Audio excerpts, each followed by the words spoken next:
Hey buddy, ni hao. Okay, I'm up here on top of Purple Heart Mountain, and I figured I'd begin a series here, a new series called The Purple Heart, or Things I Love and Appreciate About China. I figure, I've been here over 8 years, and I haven't said really a lot of the positive things I found about China, and maybe that's just a bit of my cautious nature, for what I knew to be kind of a fascination when I first arrived has kind of gradually and steadily matured into into a deeper appreciation for things, better, much more thoughtfulness about some of the things here I've found in China and the communities I've lived in, some of my experiences here. I'm sure there's, I have that understanding that in any relationship, there's some things that you do, there are stupid things you do that are forgiven over time. You kind of weigh them against your goods and your bads, and you kind of look at it in those regards. That's part of a relationship. So I wouldn't have been here for 8 years if that relationship hasn't grown and developed as time has gone on or has passed on. Certainly, I had no intentions really to stay here that long, but now when I refer to China, I refer to it somewhat as a second home for me. I find a lot of the aspects here familiar, and still find things unfamiliar, as much as I would find them in my own home. But anyway, that being said, I wanted to start a series here of the things that I appreciate about China or love about it. I originally was going to do one video of the 10 things I like about China, but I find that my laptop is pretty much dedicated to my coursework at this point, and just trying to do these videos on that system just kind of overloads it and slows it down too much. So we're just going to run these off my phone for now. And I figure I'll do it up here on Purple Heart Mountain because it's a place I like to do my exercise, and I kind of enjoy being up here as often as I can.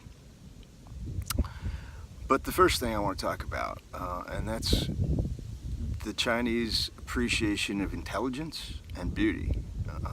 It's certainly prominent in their culture. It's certainly prevalent that you see that they have an appreciation for intelligence and beauty.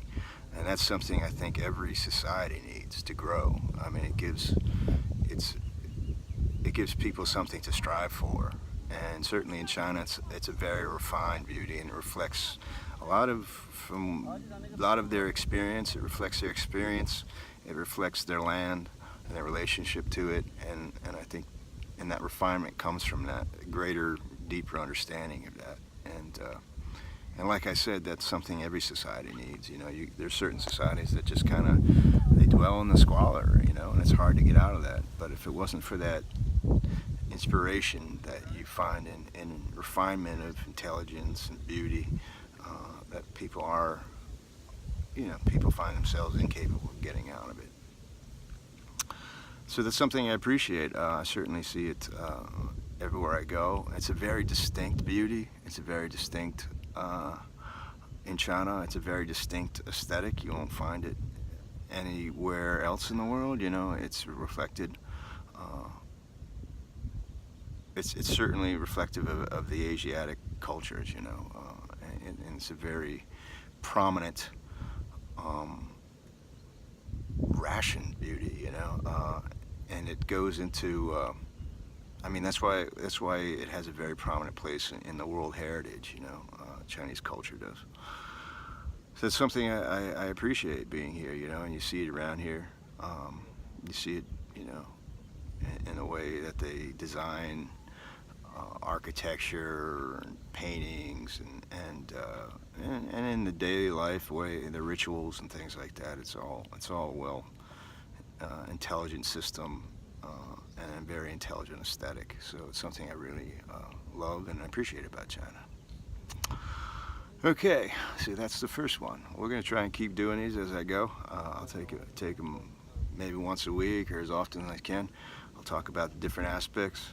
Like I said, I put a lot of these down on a video that I was going to sort of edit together and compile, but it's just too demanding on my laptop for now. So we're gonna go with the iPhone videos. All right, check you next time.